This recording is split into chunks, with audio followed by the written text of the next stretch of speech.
आज अष्टम स्कंद की कथा प्रारंभ करते हैं।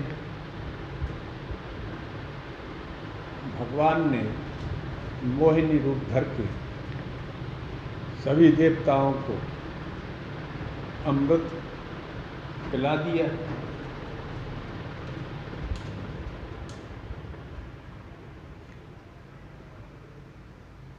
इसके बाद देवासुर संग्राम प्रारंभ हो जाता है। आज आगे की कथा में यही होगा, यही शुरू करेंगे। आगे की कथा प्रारंभ करें। ओम नमो भगवते वासुदेवाय रासमंडलेश्वराय श्री कृष्णाय नमः। नित्यं भागवतं यस्तु पुराणं पठते नरः प्रत्यक्षं भवेत् तस्य कपिलादानजं फलं। या पठेत् प्रेतो नित्यं श्लोकं भागवतं फलम्। अष्टादश पुराणानां फलमाप्नोति मानवः। ओम पूर्णमदः पूर्णमिदं पूर्णात् पूर्णमुदच्यते पूर्णस्य पूर्णमादाय पूर्णमेवावशिष्यते।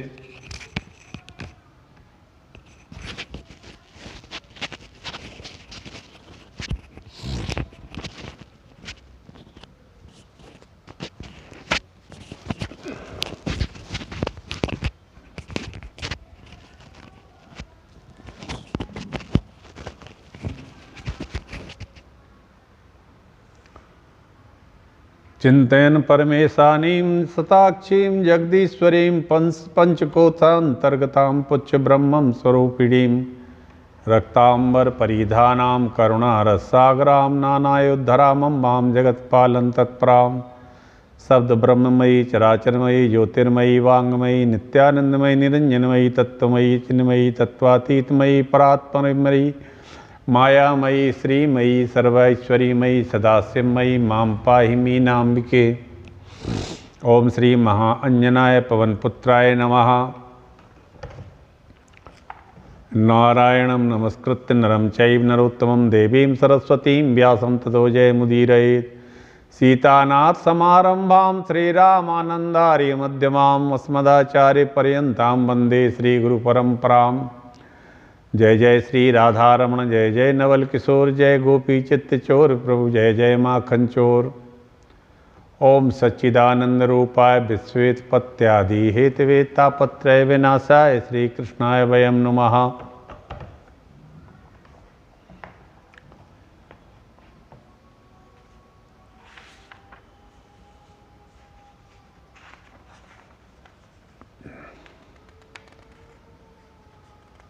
जब दैत्यों को होश आया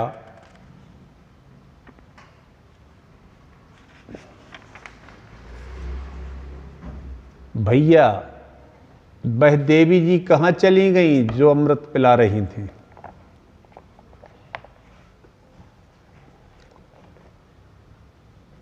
अब देवी जी का तो अता पता कहीं नहीं था। देवता सब डकारें ले रहे थे, पेट पर हाथ घुमा रहे थे। दैत्यों को भी लगा ओहो, लगता है हमारे साथ तो बड़ा भारी धोखा हुआ। भाई धोखा देने वाली कौन थी पता लगाओ। एक बोला मुझे तो लगता है भाई थी ही नहीं। कुछ बोले तो थी ही नहीं,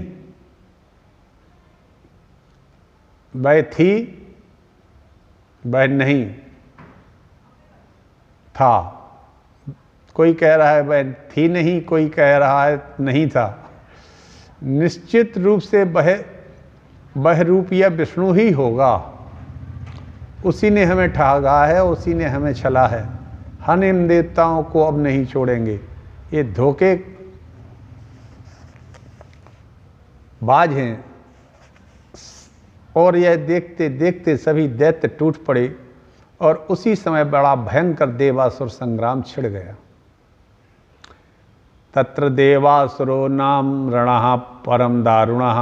सुखदेव जी कहते हैं परीक्षित, देवता अमृत का पान कर चुके थे, अतः बलशाली थे, इसलिए सारे दैत्यों को चुन चुन कर समाप्त कर दिया गया। दैत्यराज बलि भी मारे गए, स्वर्ग पर देवताओं का पुनः आधिपत्य हो गया। परंतु शुक्राचार्य जी महाराज ने संजीवनी विद्या, मृत संजीवनी विद्या शुक्राचार्य जी चूँकि उसके आचार्य हैं, जानते हैं, तो उन्होंने मृत संजीवनी विद्या के चमत्कार से समस्त दैत्यों को पुनर्जीवित कर दिया। यहाँ एक बात बड़ी महत्वपूर्ण है कि दैत्य अमृत पिए हैं,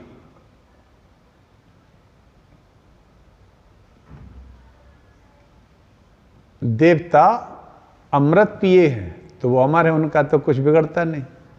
और दैत्यों के पास मृत सी संजीवनी विद्या है, इसलिए मरने के बाद भी सभी पुनः जीवित हो जाते हैं। शुक्राचार्य जी मृत संजीवनी विद्या से सभी को जीवित कर देते हैं, और देवताओं के मरने का प्रश्न नहीं उठता है, क्योंकि देवता तो अमृत पिए हैं तो वो अमर हैं, इसलिए उनको अमरो भी कहते हैं। देवता अमृतपान कर चुके थे, अतः बलशाली थे, इसलिए सारे दैत्यों को मार भगाया। बलि भी मारे गए, पुनः आधिपत्य देवताओं का स्वर्ग पर हो गया। शुक्राचार्य जी महाराज ने मृत संजीवनी विद्या के चमत्कार से समस्त दैत्यों को पुनर्जीवित कर दिया। दैत्यों के राजा बलि शुक्राचार्य जी के चरण पकड़कर बोले, गुरुदेव आपने बचा लिया, नहीं तो हम तो मर चुके थे। अब कुछ ऐसी कृपा दृष्टि तो करो कि इन देवताओं को इसका फल दिया जाए। शुक्राचार्य बोले, देखो नारायण उनके पक्ष में हैं, तो तुम्हारे पक्ष में गुरुजी हैं, चिंता मत करना। यदि मेरी बात ठीक ठाक मानते रहो तो कोई काट नहीं है। और उसका एक ही समाधान है कि नारायण ब्राह्मण्य है, ब्राह्मणों को का अनन्य भक्त है। यदि तुमने भी ब्राह्मणों की भक्ति को स्वीकार कर लिया तो फिर नारायण तुम्हारा कुछ भी अहित नहीं करेंगे। बलि बोला, अच्छा तब ठीक है महाराज, अब तो ब्राह्मणों की बड़ी बड़ी दंडवत होगी। ब्राह्मण भोले भाले गदगद होकर बोले, महाराज बलि क्या चाहते हो? बलि ने ब्राह्मणों से कहा, महाराज बस आपका आशीर्वाद चाहिए। तो ब्राह्मणों ने अपने तपोबल के प्रताप से एक तेजोमय रथ का निर्माण कर दिया और आशीर्वाद स्वरूप दैत्यराज बलि को प्रदान भी कर दिया। ब्राह्मण बोले, बलि यदि तुम्हारे सामने इंद्र भी आ जाए तो उसे भी पराजित होना पड़ेगा। ये हम ब्राह्मणों का आशीर्वाद है। अब तो बलि गदगद हो गए और उस तेजोमय रथ में बैठकर स्वर्ग पर आक्रमण पुनः बोल दिया। इस रथ में इतना दिव्य तेज निकला कि देवता तो उसे देखने में भी समर्थ नहीं थे। अपने गुरुदेव बृहस्पति जी से कहा, गुरुदेव इतना तेज बलि में? बृहस्पति जी ने ध्यान लगाकर कहा, देवता ओ इस समय बलि का सामना त्रिभुवन में कोई भी नहीं कर सकता है, क्योंकि ब्राह्मणों का तप इसके साथ है, भलाई इसी में है कि भाग जाओ। अब तो सब देवता स्वर्ग छोड़कर भाग गए और स्वर्ग पर बलि का पुनः आधिपत्य हो गया। शुक्राचार्य ने कहा, देख बलि अब शीघ्रता से एक काम कर, अपना बहुमत सिद्ध कर लो, फिर तुम्हें इस गद्दी से कोई हटा नहीं सकता। इस इंद्र की गद्दी पर वही बैठता है जो स्वयज्ञ पूर्ण कर लेता है, वही सत्क्रतु बनता है। तुम पूर्ण कर लो। बलि ने नर्मदा के तट पर एक के बाद एक यज्ञ प्रारंभ किए।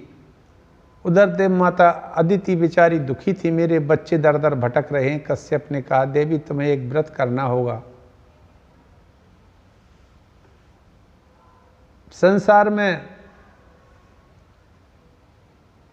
जीवन मृत्यु दे संसार के कुछ ऐसे नियम हैं जो सब लोग जानते हैं। कुछ मानते हैं और कुछ बिल्कुल नहीं मानते हैं, या ये कह लें कुछ जानते भी नहीं हैं। संसार में जीवन मृत्यु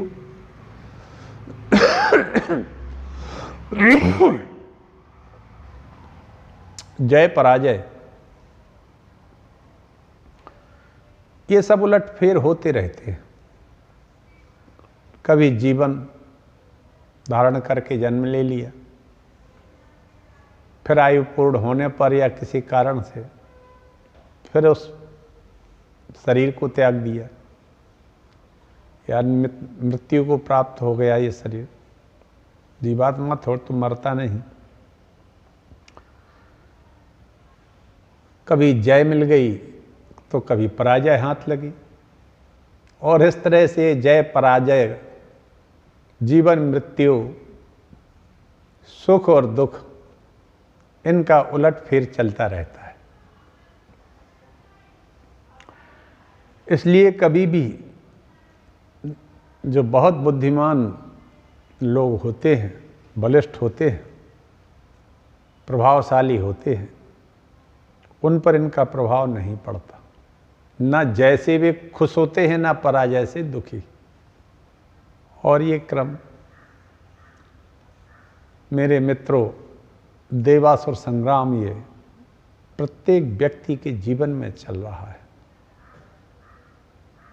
कथा को आगे बढ़ाते हैं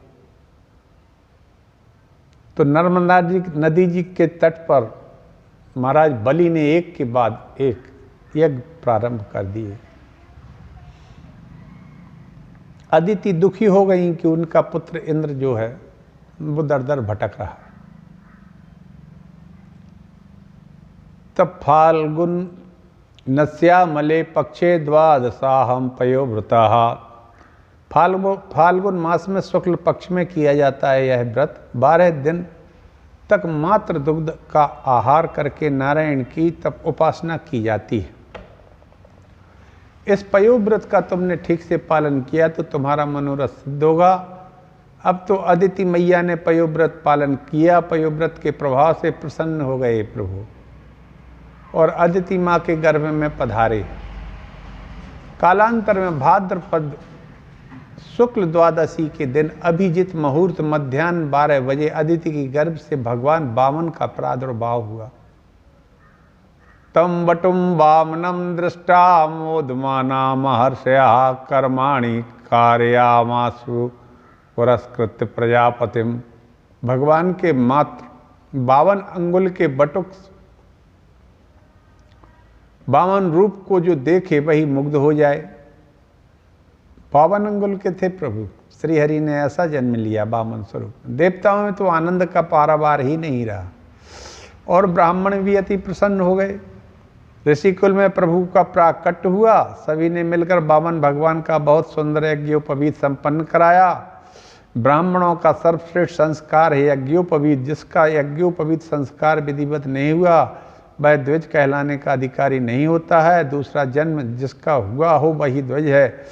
तो 52 भगवान का जब यज्ञोपवीत संस्कार हुआ, स्वयं विधाता ब्रह्मा जी ने प्रकट होकर अपना कमंडल 52 भगवान को दे दिया। अदिति मैया ने लंगोटी पहनाई, कश्यप जी ने मेखला पहनाई, सरस्वती मैया ने रुद्राक्ष की माला भेंट की, भूदेवी ने चरण पादुकाएं भेंट की, आकाश ने छत्र भेंट किया, कुबेर ने भिक्षा का पात्र दिया और अन्नपूर्णा मैया ने भिक्षा प्रदान की। बृहस्पति जी ने गायत्री मंत्र फूंक कर यज्ञोपवीत धारण किया। भिक्षा में जो कुछ मिला वह 52 भगवान ने गुरुदेव श्री बृहस्पति जी को दे दिया। बृहस्पति जी मुस्कुराए और बोले, वामन जी हमें तो आपसे भिक्षा में त्रैलोक्य की संपदा चाहिए, इतनी सी भिक्षा में हम प्रसन्न नहीं हैं। भगवान 52 बोले, गुरुदेव ये त्रिलोकी का वैभव मुझे दान कौन करेगा? तो गुरु जी बोले, बृहस्पति जी बोले, बलि के पास जाइए। इस समय तीनों लोकों का राजा तो बलि है, नर्मदा तट पर यज्ञ कर रहा है। 52 भगवान चल पड़े, छोटे छोटे चरणों में छोटी छोटी पादुका चट चट करके चले जा रहे हैं। एक हाथ में कमंडलू और एक हाथ में छाता है। जब बलि के यज्ञ स्थल में पहुंचे तो यज्ञ करते बलि ने दूर से नन्हे से 52 अंगुल के बौने से भगवान को आते देखा। देखकर बलि तो स्तब्ध ही रह गया। ऐसे लगा जैसे साक्षात भगवान सूर्य बाल रूप में प्रकट हो गए हो। प्रभावित हुए बिना नहीं रह सका, तुरंत खड़ा हो गया और यज्ञ में समस्त ऋत्विज ब्राह्मणों को साथ में लेकर स्वागत में आगे बढ़ गया। भगवान को प्रणाम करने लगा। स्वागतम ते नमस्तुभ्यम ब्रह्मानिकम करवामते।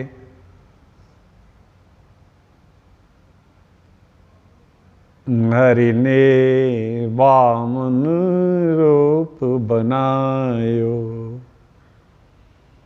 हरि ने बामन रूप बनायो।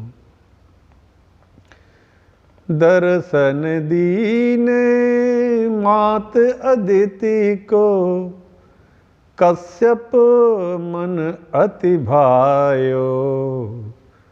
हरि ने बामन रूप बनायो। परमानंद भयो संतन मन, अति उत्साह दिखायो। भयो उपवती उपेंद्र प्रभु को, यज्ञोपवीत पहरायो।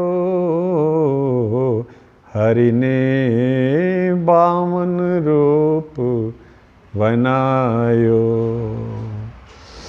मात अदिति को दिव्य पयो व्रत,